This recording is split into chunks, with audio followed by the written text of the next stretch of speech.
Captain Insano shows no mercy.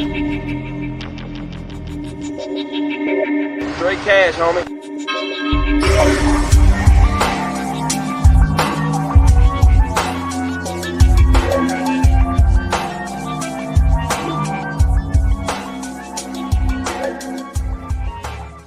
Hold on to your butts.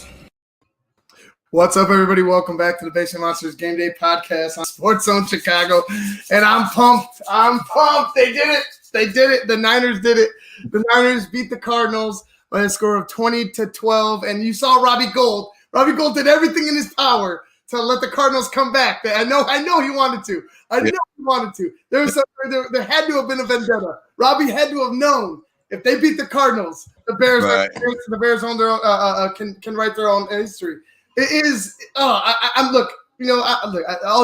joking aside, I believe Robbie Gould is a professional, but don't tell me that wasn't on the back of his mind. Oh yeah, for sure. Oh, for sure. Tell me that was on the back of his mind. No, it was a good game.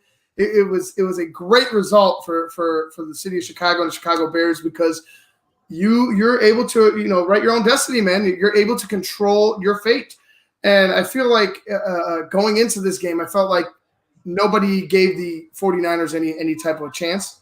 Everybody, you see CJ Beathard goes down. Well, not Beathard. Mullins goes down, who is your backup. Mullins is a pretty good backup, to be honest with you. Yeah. Then you get Beathard, and honestly, they did everything right with CJ Beathard at quarterback. Didn't allow him to do too much. Didn't allow him to be flustered. Ran the football with Jeff Wilson. Like I said, the Niners continue to plug and play guys, dude. Yeah, no, it's exactly what they had to do with him. That run game today was huge for him. And huge for the guy that the Wilson running the ball. I mean, this is his career high, breakout game, whatever, if you will. 183 yards on the ground, bro. 22 carries. Yeah, I mean, good for him, man. And like I said, it's a little too late. Too late, whatever you want to say, for the 49ers. But yeah, the Cardinals are on the outside. They're on the outside looking in. At the moment, they're on the outside looking in. And look at this, bro. And we said it. At halftime, he had 27. He got to 50. 31 of 50. 247. 0 touchdowns. 1 pick. Didn't have a touchdown today. He had 8 carries, 75 yards. A whole lot of that came on 1 run. Kyler Murray, I don't like. That's not efficient. That's not efficient. That's not what you want from Kyler Murray. You need to get him in a rhythm. You have to keep him as of right now because he's a young quarterback.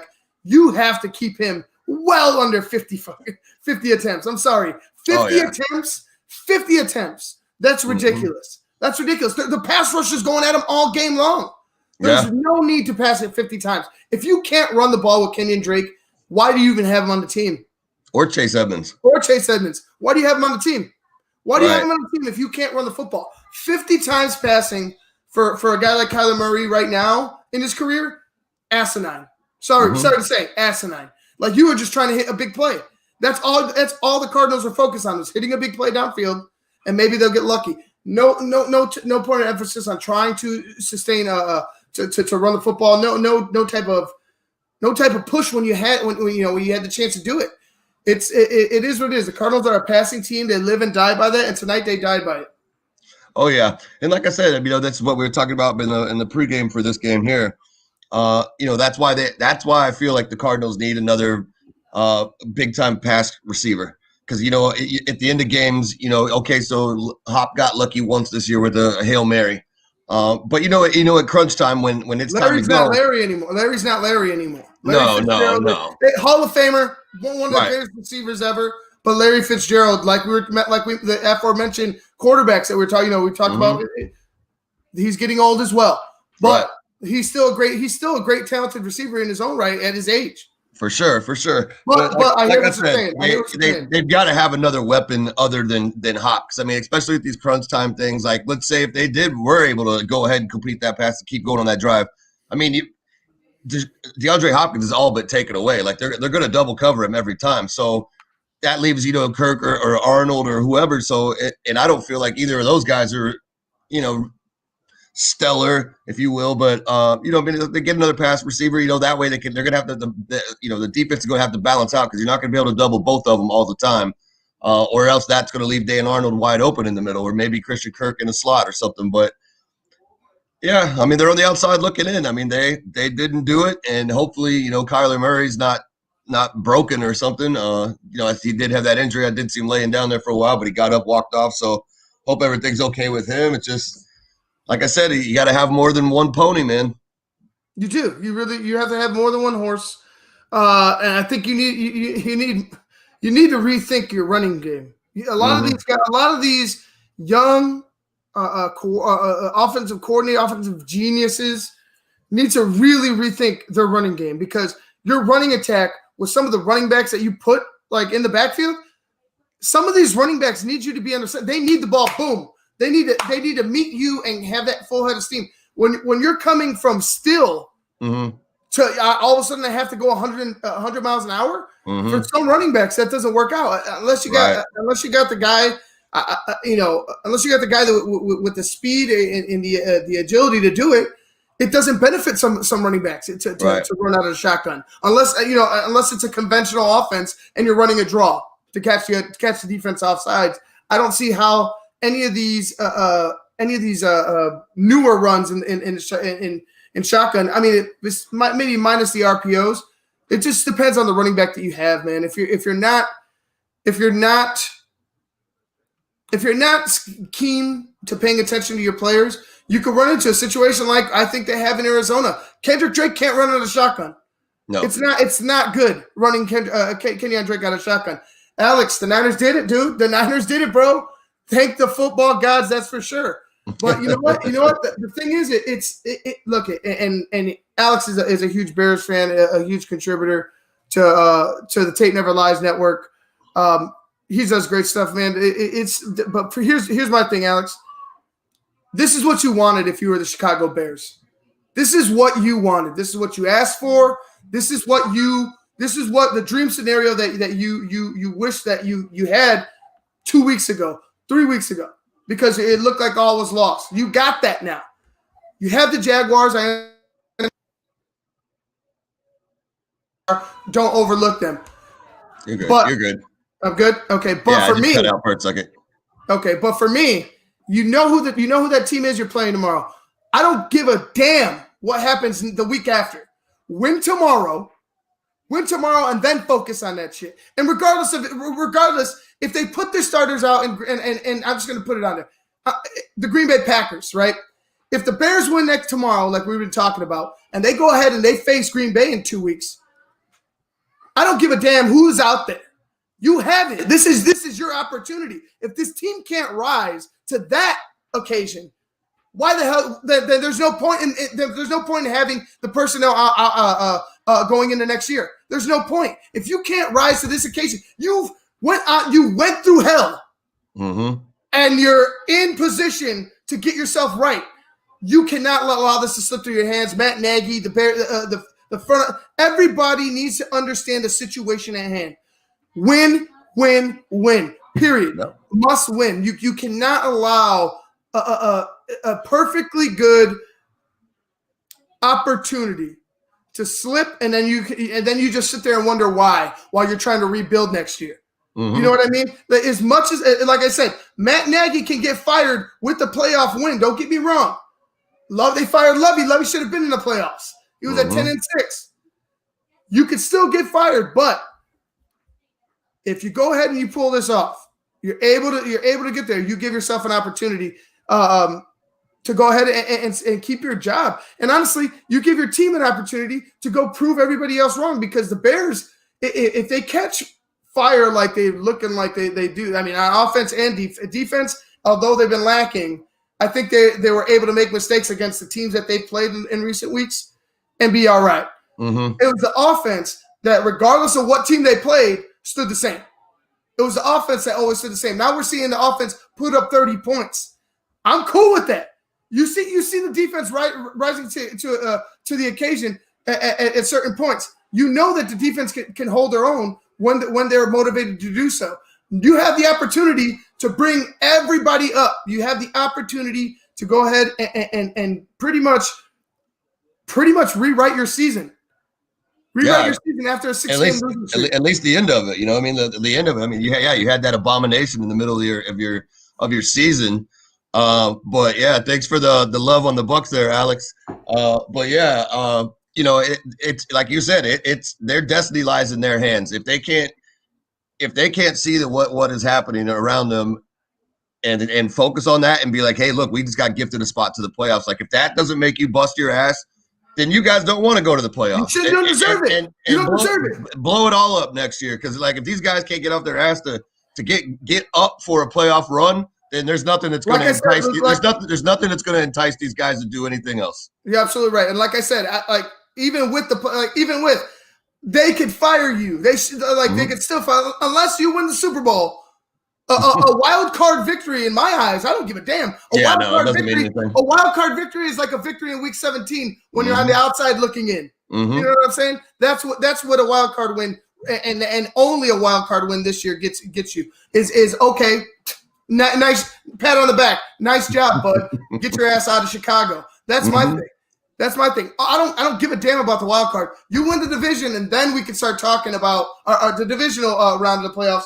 Then we can start talking about you keeping your job. But until then, don't give me this wild card. You know, we just barely made it in. We got lucky in the wild card, and then we got blown out in the divisional. Like, don't give me that crap. Don't give me that. You have to put up a fight in both rounds. The first two rounds. The first round you have to win first and foremost. But for anybody to keep their job, you have to win a divisional round and get yourself in the NFC Championship game. I don't give a damn what you think you're worth. You're not worth anything until you put your team in a position to get to the Super Bowl. And for me, they haven't done that. They haven't done that in the past 3 years. They haven't, as of now, they still haven't done it. Let's see what happens. You have the opportunity. The ball is in your court. The ball is in your court. What do you want to do with it? Yeah, it's like I said, it's ripe for their taking. I mean, but they just gotta, hopefully they keep running the ball. Hopefully Eddie Jackson wants to start hitting people. Jeez, can he come up? Can he just come up from his safety spot? Can he come up from his perch and just hit somebody? Can you come down and just and just bless us with your presence, Eddie Jackson, at a certain time? Just hit somebody violently, please, for the love of God, hit somebody violently, Eddie. Because whether he believes it or not, if you hit somebody, you can knock the ball out of their hands too. That's a shocker. Yeah, and who would have thought? But yeah, I mean, like I said, it's wide open for them. It's take care of business tomorrow first. First and foremost, take care of business. Then, you got a game plan for Aaron Rodgers being in the game when they play him. If he's not, great. You still have you have a better game plan for a worse quarterback. Because I don't know about that Love kid. I haven't really seen too much of him. So like I said, they could very well be in these playoffs. It's not hard to believe. And I think obviously I think they're going to get it done tomorrow. But come that Green Bay game, it's gonna be interesting to see. Obviously, if Aaron comes in and blows them up for 21, 24 points in the first half, then yeah, I know the Bears are putting up. I know the Bears are putting up 30 points a game, but when you're down 21 and you have to come and put, you know what I'm saying, and then you got to go put up 30, that's a different story. See, that's what I'm saying. Like, I don't know why people think the Green Bay Packers are just gonna fucking lay down. Yeah, you know what I mean? Like, why wouldn't they start their starters for the first half? They beat us in the first half the last game. Mm-hmm. They cakewalked on our ass the last game. Why would you think? Why would you think they wouldn't do that? Why would you think Aaron Rodgers wouldn't be like, hey, you better not fucking take me out. We know what happened. We did what they did we did to them what they want to do to us. Why the hell would we allow them just even a slither on a year where you're getting blessed with an extra playoff spot? Why would you risk putting your arch rival who wants to beat you, who wants to make miracles happen? Why would you want to go ahead and bless them by putting them into the playoffs? Why would you want to put them in the tournament? you don't want to give them a third time. Why would you gotta give them a third time? Yeah, you don't want to give them a third time. I mean, like, yeah, you want to. They got to want to come out and put this to bed real quick. I don't know. I mean, it's kind of a screwy situation because it's like, you don't want your quarterback hurt going into the playoffs, but on the flip side of that, you don't want your rookie quarterback going out there catching a broken leg or something, and then you can't even use him for another. Hey, look! I hope they put the Rook out there because I hope we ruin his ass. I hope he ruined his ass. Tell Green Bay to put the rookie out there so we can ruin his ass. Ruin it. So for me, I'm cool. I'm cool with both. Because if you win with A. Brown on the field, you are like, people have to believe. If you beat them, you're in the playoffs. I don't give a shit. You're in the playoffs. You can make people believe there. Mm-hmm. Either way, the Bears must win, no matter what. It's all on you. It's all on you. Ball's in Chicago's court right now. Take it and run. All right. Anyway, guys, we're gonna get out of here. I know that turned into a Bears segment, but hey, we got a lot more of that coming up tomorrow. For right now, we got the Dolphins and the Raiders. A good game that's going to be coming up next. A big one. I'd like to see Tua. I think Tua's going to light it up. Like I said, I feel like the Raiders they're a couple players away, man. The Raiders are a couple players away. Yeah. I feel like the Dolphins just, as of now, I'm not quite sure if they're playing beyond their means. You know what I mean?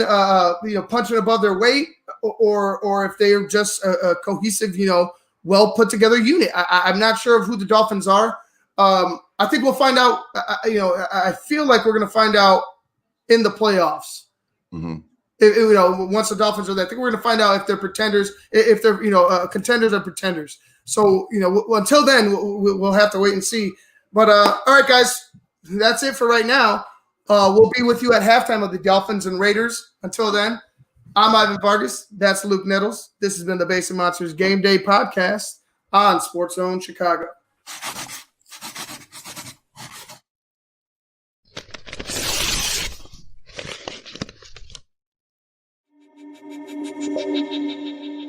Captain Insano shows no mercy.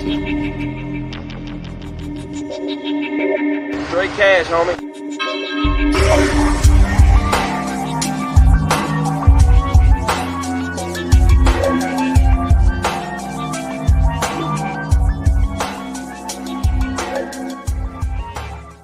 Hold on to your butts.